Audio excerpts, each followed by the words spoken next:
The Out of Bounds Show, ESPN 105.9 The Zone, is brought to you by the Bone-In Filet and Four Roses Bourbon at Shapley's Steakhouse in Ridgeland. You can visit shapleysrestaurant.com to make a reservation. Twitter handle at Bowbounds, number 601-707-3750.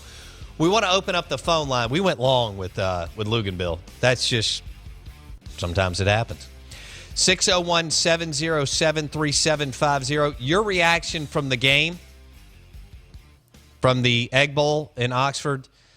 Mississippi State wins 55-20. Nobody saw that coming, but some of you did pick Mississippi State to win because they could run the football. Booger McFarland. Jackson, we discussed it before the show. Yeah. Booger he said it right off the bat. He said Fitzgerald and Williams would be able to run the ball effectively and keep the ball out of the Ole Miss, offensive hands. But here's the deal. Ole Miss had time of possession, Jackson, but here's why. Mississippi State had all those explosive plays. They scored. Right. A lot of times they would score from 30, 40, 50 yards out. Right. What did I say on Wednesday why Ole Miss had dominated the game on the last 2 years? I said two things. Explosive plays on offense, and their defensive line dominated the MSU offensive line. Now, has anybody been more critical of the MSU offensive line than me the last 2 years? No. I have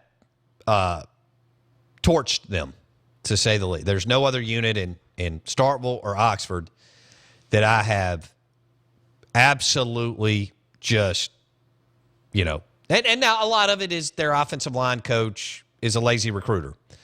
But Paul Jones from Mississippi State 247 kept saying the last 5 weeks that the line was better.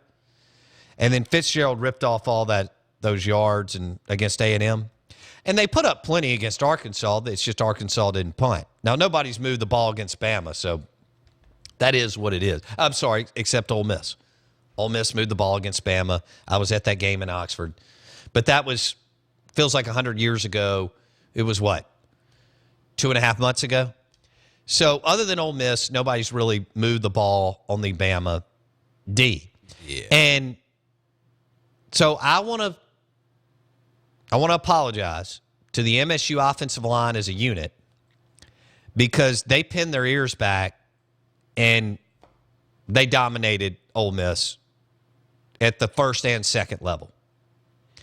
Because when you rush for 457 yards in a game, you dominated every level. You dominated every level. And we could get into nobody really cares. We've heard about that from the Ole Miss wide receivers the last couple of years, Treadwell and Stringfellow, among others, being outstanding blockers. Fred Ross and Donald Gray and some of those guys were blowing up the Ole Miss secondary. And if you remember, who I think some people missed, on Fred Ross's crossing route on fourth down for 38 yards and a touchdown, do you know who made that block down the field? It wasn't a wide receiver. Aries Williams had come out of the backfield on a wheel route, and he's the one that, I don't know who the Ole Miss secondary guy was because I couldn't see him because Aries Williams was driving him 10 yards down the field. Who else had dominated for Ole Miss the last 2 years? I'll give you two sets of dudes. Golson and Pruitt played physical smash mouth football 2 years ago, and Elston and Hilton played physical smash mouth football last year. Who played physical smash mouth? I didn't even think they could do it. And I've ripped the MSU secondary, but I didn't see Brandon Bryant making 5 solo tackles in the first half. He hadn't tackled anybody all year. Right. I knew Leo Lewis would play physical football. He's played it all year. But I didn't see Brandon Bryant, Jamal Peters, and Kevon Coleman. There were others. Durr played, I think, pretty good. I have to go back and watch it. I haven't watched the game again. We've got it on in the Bank Plus studio here. But Kevon Coleman, Brandon Bryant, and Jamal Peters and Mark McLaurin all played physical football, whereas Cody Pruitt and Golson had played really physical in 2014. And in 2015, Trey Elston and Mike Hilton played great football in that game. And it just seems what's happening is if you establish physicality in this game, then, I know this is kind of stating the obvious, but if you establish physicality in this game, which Ole Miss had done the last two, and Mississippi State did on Saturday, Ole then Miss you're in position to win.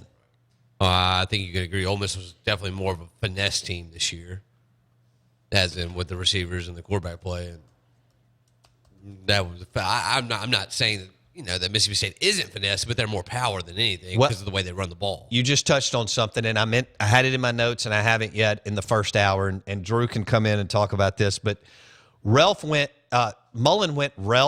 power offense. Yeah. Finally, if he'd have run the football with Fitz and Williams this year, they would not have had to get into a bowl game on APR. They would have been in a bowl game at 7-5, maybe 8-4.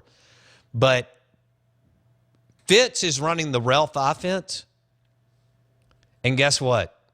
He's a lot better than Chris Ralph. As a player, as a passer, he's faster, whatever. But he's finally got that zone read down where he knows when to give it to Williams and when to run. And he ran it beautifully. You got to give the kid credit in a tough environment on Saturday. Did that place get loud late in the second quarter, Drew, when Ole Miss faked the punt?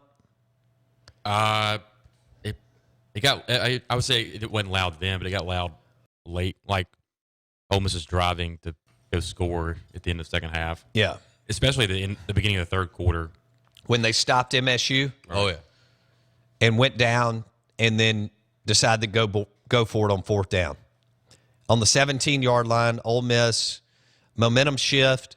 Go for it on the 17. You got Wonderlick. Do you make it 27-23? It's easy for me to say on Monday. Yeah. It's easy to say then. I don't. You take the points. You got to take the points. If you get another stop, you may go up. You got to think as soon as they miss that, every bit of air lost. Like that. I thought something was wrong. I wasn't sure what that was, but that was pretty good right there. Deflating balloon. Nice drop. I had the whole stadium deflated. I had to turn my mic off, and I thought there was something wrong with our system for a second.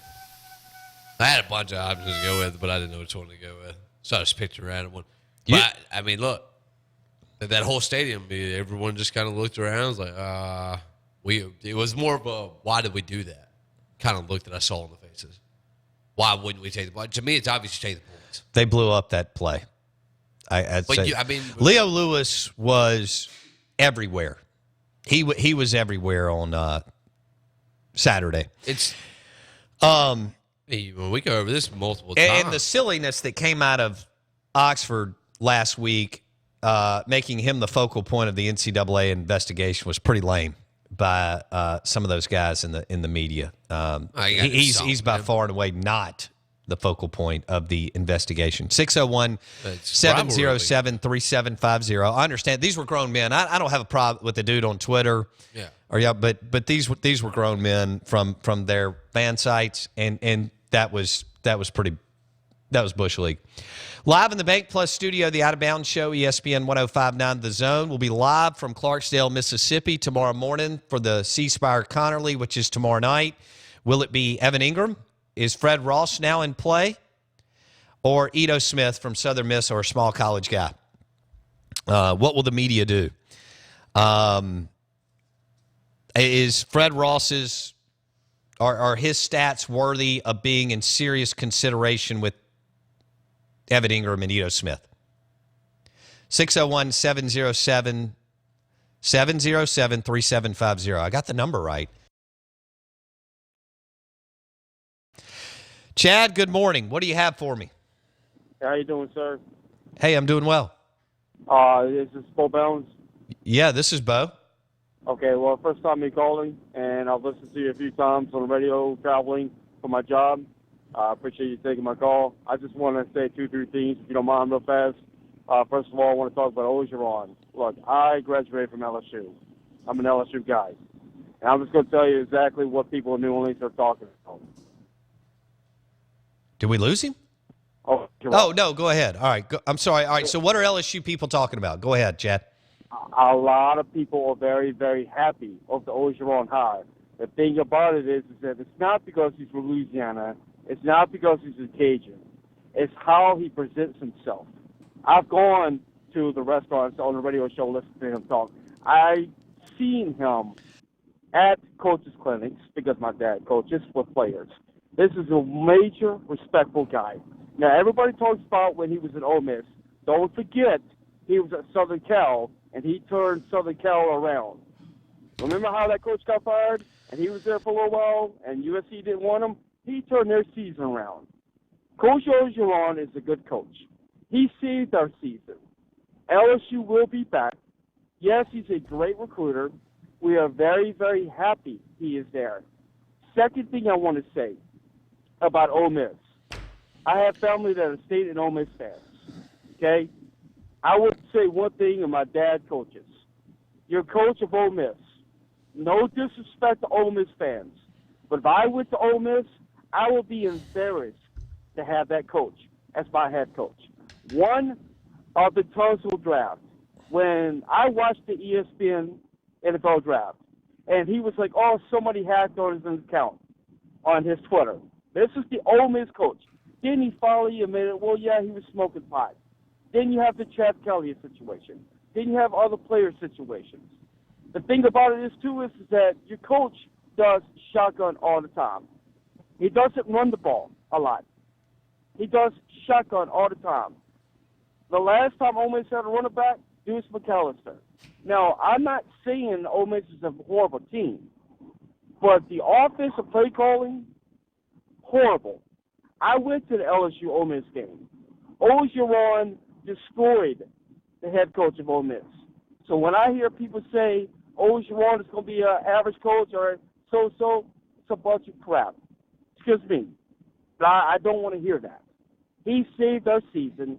He almost got us to the Sugar Bowl. We might go to the Sugar Bowl. That is awesome. We are very, very happy. We loved Les Miles, but it was time for a change. Give Orgeron credit. Give him a little respect instead of talking about, oh, he was at Ole Miss, or, oh, how he's a Cajun, or how he talks. Give the man respect. He saved LSU season. He turned it around. The players played for him. He had a great year. He deserves. All right, Chad, man, hey, thanks for the call, buddy. I really appreciate it, and I hope you continue to listen to the show, especially after I totally disagree with you. That's my boy, Chad. I do thank you for listening to the show. And you know that I love LSU people. I love Baton Rouge. It was my first job out of grad school down there. I've spent so much time down there. Wonderful people. Love, love, love them. And I got to take a break here, and I see that I've got Kevin who's been waiting. So we're going to take Kevin, and I have some thoughts on that. First of all, I don't think Orgeron saved anything. I think Orgeron at LSU and USC, can I tell you what he had, Chad? Elite talent. And that's 75 to 80% of it. He had elite talent. What if he'd have been the interim at Ole Miss, MSU, TCU, Oklahoma State, Michigan State, Purdue, NC State, Georgia Tech, places that are, you don't just roll them out. Okay? But anyway, I wish Orgeron the best. You didn't hire a college football playoff caliber coach, but you have college football playoff talent, so you still may make it. Real quick, we'll take Kevin, then we'll take a break. I see the other phone lines are coming here. 601-707-3750, powered by C Spire's iPhone 7. Kevin, I've got about 20 or 30 seconds. What do you have for me this morning? Good morning. Hey, yeah, just real quick, Dan. To me, the Ed Orgeron hire is not necessarily so bad for him because, like I said, he does kind of fit that culture. But where it looks terrible is on the AD. The AD, I guarantee you right now, is on LinkedIn and with his agent trying to find a new job because he has totally screwed up. The way he handled Les Miles last year, the way he handled it this year, both Florida and LSU looked silly the way they handled all that stuff. He kind of got a win by getting the LSU home game. But now he puts Ed Orgeron his new head coach at Florida for the next 2 years in a row, while Florida's in the third year rebuilding. Ed Ogeron will be doing whatever Ed Ogeron does. Right. To me, the Ed Ogeron hire is almost like the Billy Gillispie hire at Kentucky. Boom. I mean, Nice. they never gave Tubby Smith credit for winning national championship after Pitino, because of Pitino's kids. Same thing with Les Miles. Here's a great like thing, him. Kevin. If like a smart LSU fan, not that Chad's not smart, but did you really fire Les Miles? I mean, I'd like for them to go back to September 25th or whatever. Did you really fire Les Miles to hire Ed Ogeron? Isn't that a great way to frame it up? You know, That is the today best they're way. all excited because we all get excited about a new shirt, a new car, a new girlfriend, a new coach. I mean, that's how we are as guys and sports dudes, right? But did they really fire Les Miles to hire Ed Ogeron? They didn't. The most successful LSU coach in history Right. to be replaced by the Billy Gillispie of Bam. college football. All right, let me take a break because Jackson's yelling at. Great call, Kevin. For those of you holding, please hold through the break. 601-707-3750. We're live in the Bank Plus studio. More on the Egg Bowl. MSU wins 50 criminal defense attorneys in the state of Mississippi.